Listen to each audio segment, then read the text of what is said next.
for Pacifica Radio, October the 5th, 2023. I'm Scott Horton. This is Antiwar Radio.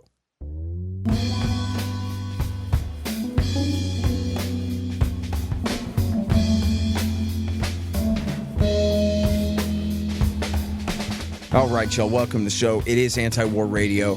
I'm your host, Scott Horton.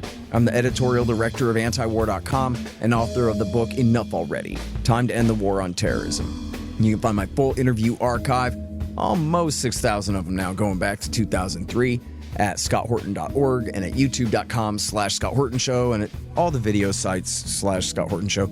And you can follow me on Twitter, if you dare, at Scott Horton Show. All right, first up on the show today is Connor Freeman. He is my right-hand man, an assistant editor at the Institute, and he is an assistant news editor and sometimes columnist also at Antiwar.com. Welcome back to the show, Connor. How you doing? I'm doing great, Scott. How are you? Thanks for having me on. I'm doing great. Appreciate you joining us here. So Mark Milley, the chairman of the Joint Chiefs of Staff, is out, and I just can't help but talk about this because it is, for some reason, such a big deal, at least on the American right, but everybody should know about this. The story is that Milley committed some kind of treason and backstabbed Donald Trump by going over his helmet and talking to the Chinese. But they never really say what the supposed scandal is, and I just want to break it down a little bit because I actually read Woodward's book about what was going on, and what was going on was all the ladies on MSNBC were hysterically predicting that Donald Trump was going to start a war with China in order to stay in office.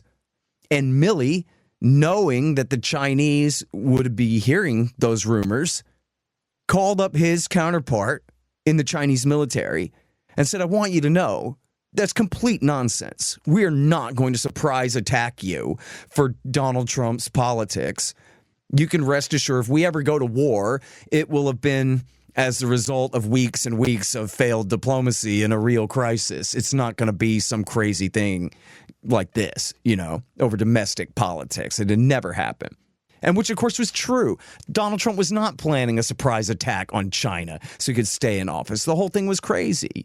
So all he did was help tamp down the possibility that the Chinese would take this threat seriously, maybe escalate their forces and their version of DEFCON to a higher status of alert. And he was simply telling them, don't worry about that. We're supposed to be mad at him for that? I don't know, Connor. Can you think of anything else that Mark Milley did in his career as chairman of the Joint Chiefs of Staff that was a bit more of a letdown? Yeah, I can.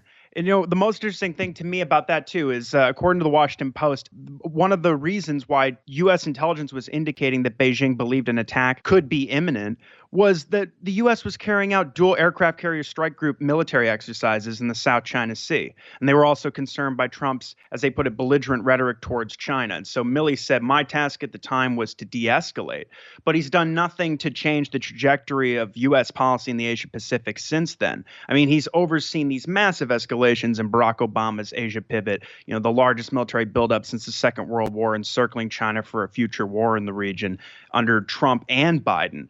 And, he's been the top military officer this whole time for the last 4 years. And so just as an example, last year, the U.S. was flying spy planes. They did 1,000 sorties in the South China Sea, sometimes just over a dozen miles from the baseline of China's mainland territorial waters. We had U.S. aircraft carrier strike groups and amphibious alert groups making 8 deployments to the region as well with extended durations. And the U.S. sent nuclear-powered attack submarines to the South China Sea 12 times. The U.S. is carrying out right now, the largest iteration of these annual naval exercises that they do with the Philippines in the South China Sea, but also with Australia and Britain participating, Canada, France. Earlier, they carried out the largest military exercises they've ever carried out with the Philippines, the Balakatan exercises earlier this year. And so, this just continues. We've been setting the theater for war as, the leaders in the U.S. military discuss our policy in China. They compare it to NATO policy in Ukraine following the coup in Kiev in 2014, policy in Eastern Europe following the coup in Kiev. And we're doing the same, we're securing bases near Taiwan and China, building up military access in the Pacific Island nations. As Kenneth Wilspatch, the commander of Pacific Air Forces, has explicitly stated, one of the reasons why they do that is because they want to overwhelm the Chinese target bank for when a war starts. So they don't, as usual, I mean, they don't care how many people die as a result of these policies. It's just about really, I mean, I guess they hope that they can weaken China maybe by starting a war over Taiwan. And Milley's overseeing policies where now we have 200 troops deployed to the island. We're sailing warships to the Taiwan Strait every month, and we've committed billions of dollars in military aid, and we're upgrading diplomatic ties with the island as well. And this is just constantly making war more likely and driving us closer to brinksmanship with China when we're already there with Russia. Mm-hmm. Give me just a minute here. At the Libertarian Institute, we publish books, real good ones. So far, we've got Will Grigg's No Quarter, Sheldon Richman's Coming to Palestine, and What Social Animals Owe to Each Other, and 4 of mine, Fool's Errand, Enough Already, The Great Ron Paul, and my brand new one, Hotter Than the Sun, Time to Abolish Nuclear Weapons.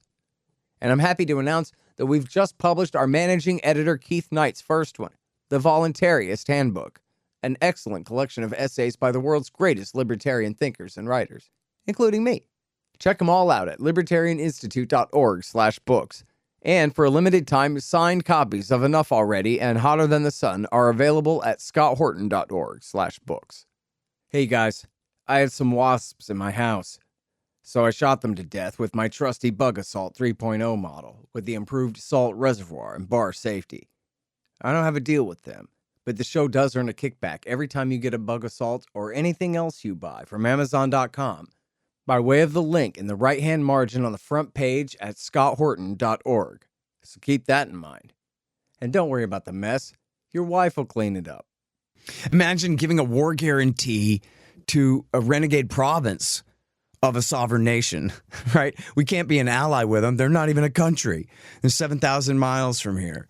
But let me ask you something, because we do hear he hasn't stepped in to intervene in that at all. The commander of Indo-Pacific Command has said that he's been given 2 jobs from Biden and Lloyd Austin, Secretary of Defense, that, I want to prevent this war over Taiwan, but if it happens, we're going to fight it and win it. And then, of course, Avril Haines, Director of National Intelligence, said that, the policy is obvious to Beijing. All they have to do is look at what President Biden has said. And Biden has said about 4 times now that we have a defense commitment. Mm-hmm. And now the parallels with Ukraine are obvious.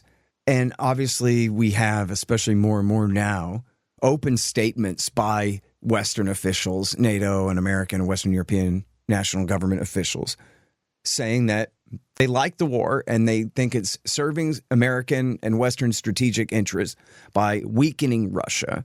We're bogging them down, giving them another Afghanistan, so to speak. And you kind of made reference there, but I wonder, do you have statements of American officials talking the same way about China, that actually, if they invaded Taiwan, that might be good for us in the end because they would have such a hard time, that kind of thing?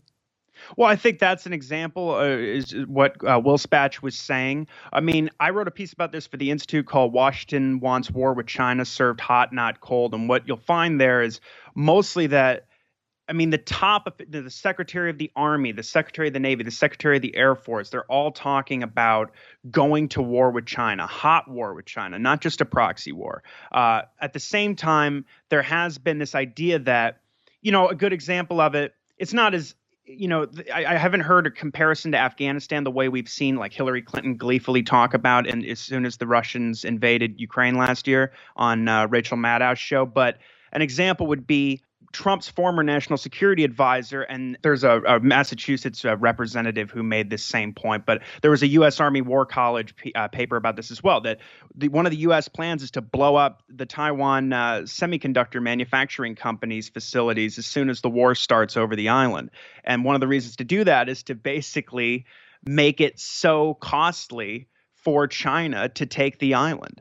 And so they don't care what the consequences are for the Taiwanese. They just want to hurt China. They just want to, maybe bleed them in the war, or just make this, an insurmountable cost in order to, reunify with the island after the U.S. has provoked this war by providing so much support. The other thing we've seen is, they want to turn Taiwan into a giant weapons depot. That was a headline in the New York Times last year. And so prepare them for this war. And it's one of the things that they were actually just talking about at the United States Taiwan Defense Industry Conference that was held in Virginia this week, actually. That basically the idea is that we need to ramp up military readiness. We've learned all these lessons in Ukraine, and we've got to do something about this backlog of $19 billion allegedly in weapons that haven't been delivered, that have been sold but haven't been delivered to Taiwan. Mm-hmm. And we've got to make sure they're prepared and ready to go. And then there is this comparison to Ukraine. We're seeing more and more. And that's the other thing, too. Lindsey Graham is not a lone voice here. There's several officials that are coming out now and saying, especially, I actually just saw this Mark Thiessen last night on Twitter talking about this, where they say basically to the naysayers, the people that are now opposing the proxy war in Ukraine, this failed policy, they say, yeah, well, you're just saying we need to keep our powder dry for Taiwan, but I bet you won't even be here when we actually have to go to war with China to protect the island, or, and it's like, well, your nightmare is kind of what I'm hoping for here, and then kind of vice versa. But it's the constant comparison that if we stop in Ukraine, what message does that send to China? And the implication is that we're going to have a similar policy here, too. Mm-hmm. Mark Thiessen, the guy who made his name defending George Bush, torturing people to death. That's who decides consensus in American public opinion. The lowest scum of our entire society. Okay, that's Connor Freeman from the Institute and Antiwar.com. Thank you very much, sir. Thank you, Scott. All right, y'all, and that is Antiwar Radio for today. I'm your host, Scott Horton. I'm the editorial director of Antiwar.com and the author of Enough Already, Time to End the War on Terrorism. Find my full interview archive at scotthorton.org and follow me on Twitter if you dare at Scott Horton Show.